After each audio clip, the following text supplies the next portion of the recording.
Hey guys, it's Jimblade304 here, and today I'm going to be ranking every main villain from Ninjago. This list will include the following characters.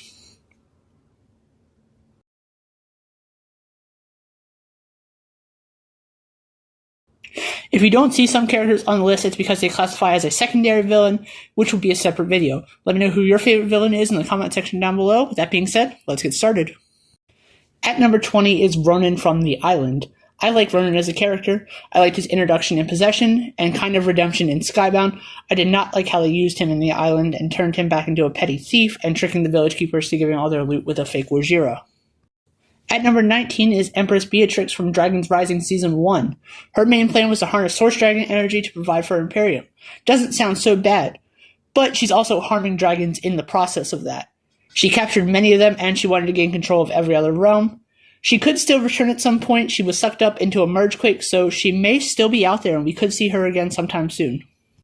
At number 18 is the Omega Oni from March of the Oni. He wanted to erase creation and turn the world into darkness. Since Season 10 was so short, we never got to see his character fully fleshed out and developed properly, and the Oni were also defeated rather easily.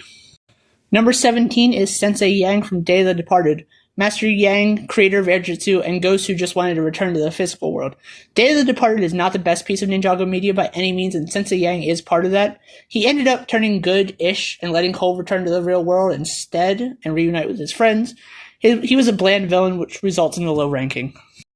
At number 16 is General Vex from the Ice chapter of Secrets of the Forbidden Spinjitzu. Vex was a formling who never found his animal form. He left his village and stumbled across Zane, who he manipulated into becoming the Ice Emperor. After his defeat, he was banished to the outskirts of the Netherrealm. His character just didn't do anything special for me, and I wasn't a fan of Season 11 as a whole. It's not the worst season, but it's not the greatest. Number 15 goes to Unagami from Prime Empire. Unagami, or Unfinished Adventure Game 1, wanted revenge on his creator Milton Dyer for abandoning his programming, so he sought out to seek revenge by trapping players in the game with the help of the mechanic. His character was fine overall. I don't hate him as a villain by any means, but everyone had to fall somewhere on the list.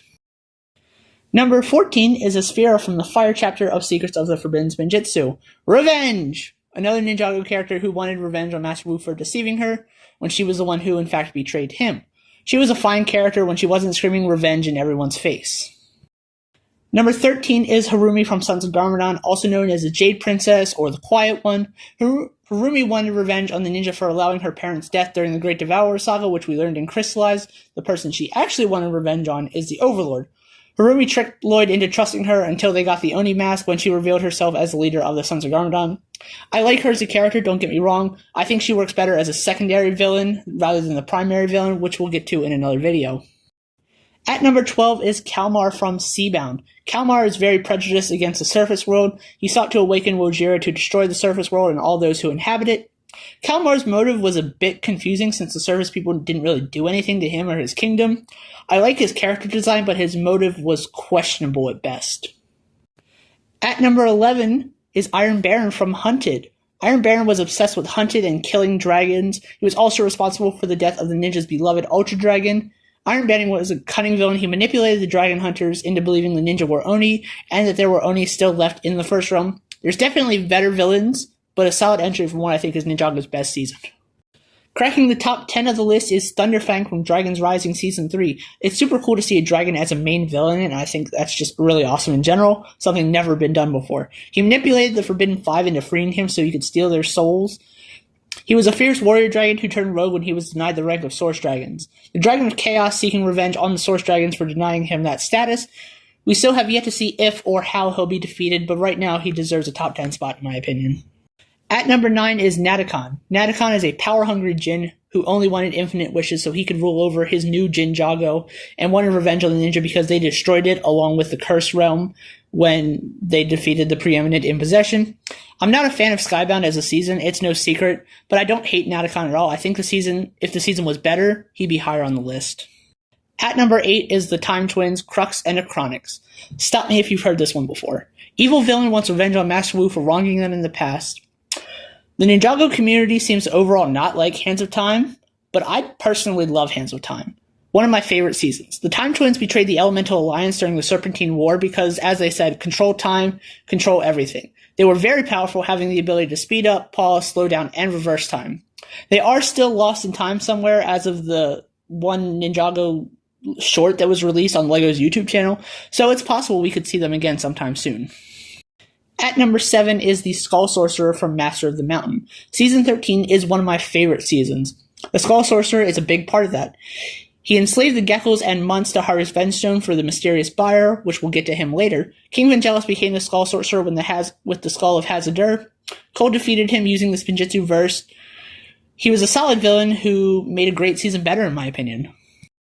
At number 6 is Master Chen from the Tournament of Elements, owner of Ninjago's #1 noodle house, Master Chen's Delicious Noodles, and a secret underground fighting club where he stole elemental power so he could turn himself and his followers into anaconda. Chen was also part of the Serpentine War, where he played both sides, causing the actual war itself. Chen was a crazy character, but he was a great villain overall, thus ranking him at number 6. Cracking the top 5 of the list is Lord Raz. He was the main villain of Dragon's Rising Season 2, and also a secondary villain in Seasons 1 and 3. He is responsible for releasing Noct of the Forbidden Five from the Nether Space, and also trapping Kai there at the same time. Raz is from the Wildness, the same realm as Chima. He is obsessed with trying to reverse the merge and following orders of a currently unknown master. He manipulated Eren into joining him, and overall we haven't seen this big of a threat to Ninjago in a while, and he definitely delivers. I'm excited to see what the future has in store for him. Hopefully we'll get to see a good defeat for him, and hopefully his character continues to grow. As of right now, he's a top 5 villain for me. At number 4 is Pythor from Rise of the Snakes.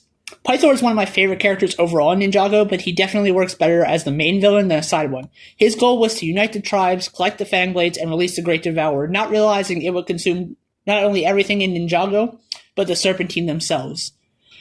He may be crazy, and he also may not be the smartest villain on the list, but he's definitely still one of my favorites. Taking the number 3 spot is Morrow from Possession. Possession is another one of my favorite Ninjago seasons, and Morrow is a big reason why. He was obsessed with becoming the Green Ninja, and when Destiny decided that wasn't going to happen, he left in search of the Realm Crystal, and when he passed, his spirit went to the Cursed Realm as a result of his selfishness. He ended up releasing the Cursed Realm onto Ninjago to get revenge on Destiny for not choosing him to be the Green Ninja. He kind of got a redeeming arc in Day of the Departed and Dragon's Rising Season 3 Part 1. He's a really great character in my opinion, and it was cool to see an Elemental Master as a villain. At number 2 is the Overlord, Golden Master, Crystal King, whatever you want to call him. The Overlord was supposed to be the big bad for Ninjago. Everything from Season 1 up to the final battle was focused on defeating him. The final battle, good versus evil, that was it. Him versus Lloyd was supposed to be the final battle. But that was until Ninjago was revived until fan demand. We learned in Crystallize he was the catalyst behind every major event in Ninjago's history. He was the one who turned that Great Devourer evil that bit Garmadon. He wanted to rule the world in darkness, as he is the essence of pure evil, who the first Spinjitzu Master thought he had defeated. He was thought to have been destroyed by Lloyd in the final battle, but during the reconstruction of Ninjago City, he uploaded himself into Borg Tower software. His goal at that time was to steal Lloyd's golden power to turn himself into the Golden Master so he could again rule the world. He was then presumed to be defeated by Zane in the rebooted finale, but as we've learned, pure darkness can't be destroyed. He remained dormant for years until resurfacing in Crystallize as the Crystal King, where he yet again wanted to rule the world in darkness and destroy the balance. He was ultimately defeated again for now, when the ninja used the dragon form to destroy him and his Venstone army. He is very ruthless, and that is why he is another one of my favorite villains. And last but not least, we have my number 1 villain, Lord Garmadon. He served as the main villain of the pilot season, the LEGO Ninjago Movie, and Hunted. Lord Garmadon sought after the golden weapon so he could reform Ninjago in his own image. After joining the ninja temporarily, he left again in search to rule Ninjago, in which he ended up on the Dark Island being possessed by the Overlord. After turning good for a few seasons when he sacrificed himself to banish Chen and his Anaconda wannabes, he served as the main villain of the LEGO Ninjago Movie, which isn't canon to the show, but I'm including it here. He simply wanted to take over Ninjago City until he helped the ninja defeat Meowthra in the end. He was resurrected using the Oni Mask, which only brought back his evil half. He yet again sought out to rule Ninjago, this time more powerful than ever. He was eventually defeated using the power of resistance in Hunted. Throughout the rest of the show, he has helped the ninja defeat several villains, including the Oni and the Crystal King, leading some to believe he still has goodness in him. We haven't seen him since Dragon's Rising, but according to executive producer Doc Wyatt, he is alive and still out there somewhere. Hopefully he'll return someday, whether as a villain or just a side character. I hope we see him again soon. And there you have it. That is my ranking of the main Ninjago villains. Let me know how you would rank them in the comment section below. Thank you guys so much for watching. If you're new, be sure to subscribe. This is Jimblade8304, signing off. Bye.